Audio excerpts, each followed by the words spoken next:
Happy holiday. Happy holiday.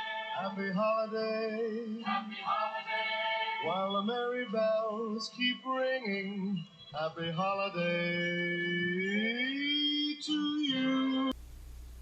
Hello world, this is Miss Kitty Reed, and today on our Christmas in July special on Amish Book Club, we will be discussing A Season of Secrets by Elizabeth Adams. Let me know what you thought of it in the comments section. My assistant today is Lainey. She's an American Girl, Girl of the Year of 2010. I always have her headgear on, and I'm not sure why, it's just part of the character at this point. A Season of Secrets was published in 2015 by Guidepost. It is the fourth in the Sugar Creek Amish Mysteries series. I can't come up with a better introduction to the series and the main character than the one on the back of the book, so I'll just read that. Pay a visit to the charming Swiss Miss gift shop in the village of Sugar Creek, known as the Little Switzerland of Ohio.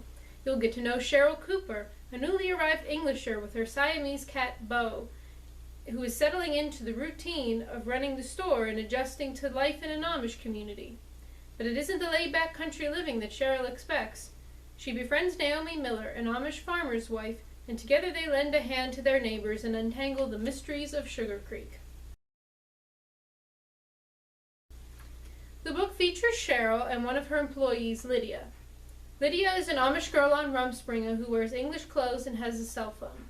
One day at work, she gets a text from a mysterious number that says, "I know what happened to Mark Troyer." Mark is Lydia's cousin who, while on Rumspringa, disappeared without a trace 3 years ago. He left his job at Weaver Lumber and was never seen again. His car was found at a bus station in Columbus. Although many believe that Mark left the Amish community willingly, Lydia believes Mark would not have left without saying goodbye. A shirt of Mark's with blood on it was found in the trash bin at the local cafe the day after he disappeared. Cheryl agrees to uncover the truth of Mark's disappearance.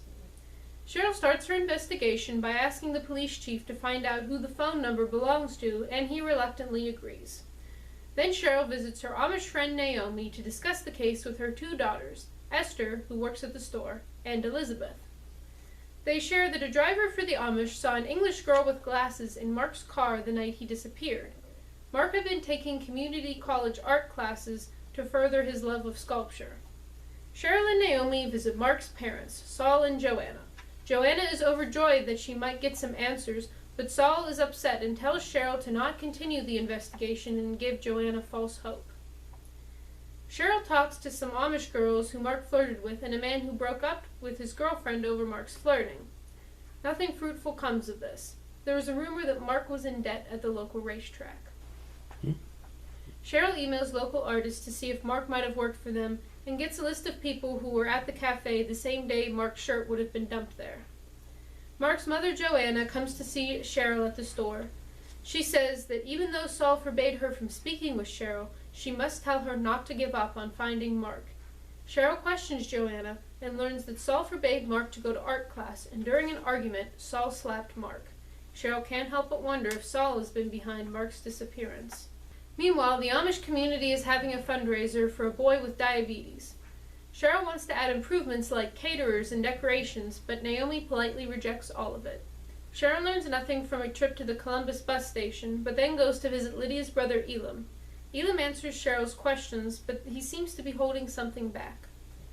Lydia gets another text from the mystery number saying, "You're on the right track. Open the box." The box is a puzzle box that Mark made Lydia for her birthday soon before his disappearance. However, the box was left out in the rain and it cannot be opened. Lydia agrees to work on it a little bit longer before having it cut open. Cheryl visits Weaver Lumber, Mark's former employer, to talk to Moses Schruck, an Amish man in a different community. Moses was on the list of people in the cafe the day before the bloody shirt was discovered. Moses said that he put the shirt there. He cut himself at work and bled on his shirt, so Mark gave him another one. When he bled on that shirt, Mark told him to just keep the shirt. Moses threw it away at the cafe. This means that there is an innocuous explanation for the one concrete piece of evidence that Mark was murdered.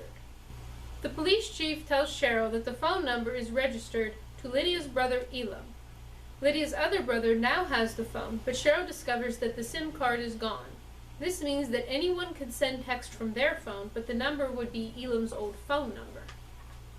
Cheryl visits Mark's mother Joanna at home. While reviewing what the family was doing on Mark's last day, Joanna's daughter Matilda rushes out of the house.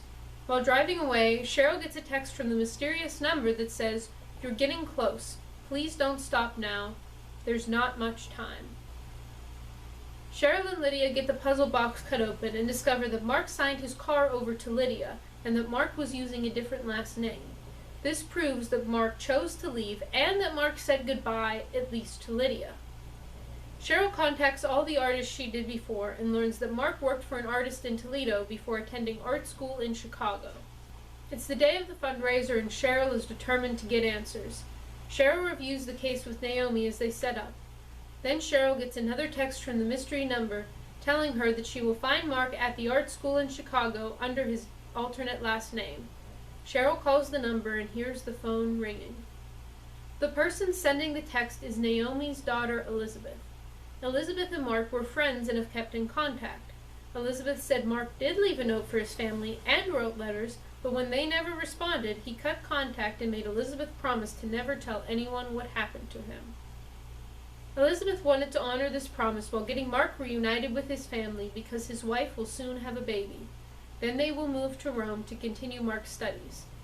Elizabeth thought that a baby would reconcile the family and that Saul and Joanna should know they have a grandchild. Joanna is told all of this and she is overjoyed that Mark is alive and well. Cheryl confronts Joanna's daughter Matilda, saying that she knows she was the girl in the car with Mark and that she took Mark's note to the family. Matilda admits to finding the note and then trying to stop Mark from leaving. He drove her back home, which was when she was seen in the car.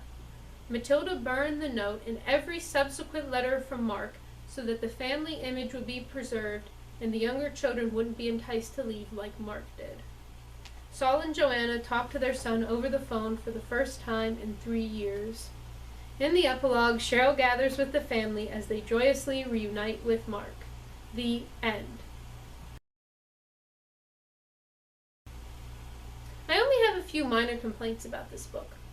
One is that there was a side plot where Cheryl's aunt, who gave her the store when she went on a mission trip, wants a care package with the comforts of Sugar Creek. As Cheryl interviews people about Mark, they give her items that her aunt loves. This was a good concept, but it was abandoned. Cheryl never sent the items. This was not a necessary side plot, and if it was not going to be continued, it could have just been written out. The one detail about the big reveal that bothered me was that we never learned why Matilda wore English clothes when she was in the car with Mark. She's so focused on following the rules, and it wasn't necessary to dress up, so this was not a detail that needed to be incorporated. This book is not at all Christmas themed. We get brief mentions of people in Cheryl's store shopping for Christmas, but that's it. The next book in this series seems to truly be a Christmas book, so I don't know why this one was supposed to be as well. But these are just little annoyances. I loved this book. This was a well-done mystery. I could not tell for a long time if Mark had been murdered or if he left voluntarily or forced. And until the reveal, I never suspected Elizabeth of sending the text. I actually forgot Naomi had a daughter named Elizabeth. The big reveal was truly a reveal. I was never once bored when reading this book. The plot flowed so wonderfully and realistically. Cheryl has to fit investigating into her days at the store. She faced countless dead ends and new leads. The book avoids making the mystery too easy for the main character. Cheryl had to work for this case, and that made finding Mark all the more satisfying. In the midst of this superb mystery, the author examines the divide between the Amish and mainstream society. When Naomi rejects Cheryl's suggestion for the fundraiser, it's because it's not just about the money for them. It's about supporting the family and coming together as a community. Giving financially is secondary to giving emotionally and spiritually. This exemplifies that Amish life is not just set apart by bonnets and buggies so much as fundamental differences in viewing the world. To weave that message into an entertaining book with enjoyable characters is masterful writing. I will give this book a 7 out of 7. This is everything Amish fiction should be. Cozy mystery fans should especially love this book, but it is a treat for any Amish fiction fan. This book is among the best the genre has to offer. Thank you for joining me for Christmas in July. Our next book will be The Shunning by Beverly Lewis. Please check with your local library to see if they have it on the shelves. If not, I am sure they will be happy to get it for you through interlibrary loan. The Shunning is also available as a free, safe ebook download from a website called Z Library. Lainey would like to remind all of you out there in the information superhighway to share your opinions in the comments. This has been Christmas in July on Amish Book Club with Miss Kitty Reed. This is Miss Kitty Reed and Lainey signing off. See you later in Amish Book Club. The holiday season and Santa Claus is coming round. The Christmas snow is white on the ground. When old Santa gets into town, he'll be coming down the chimney down.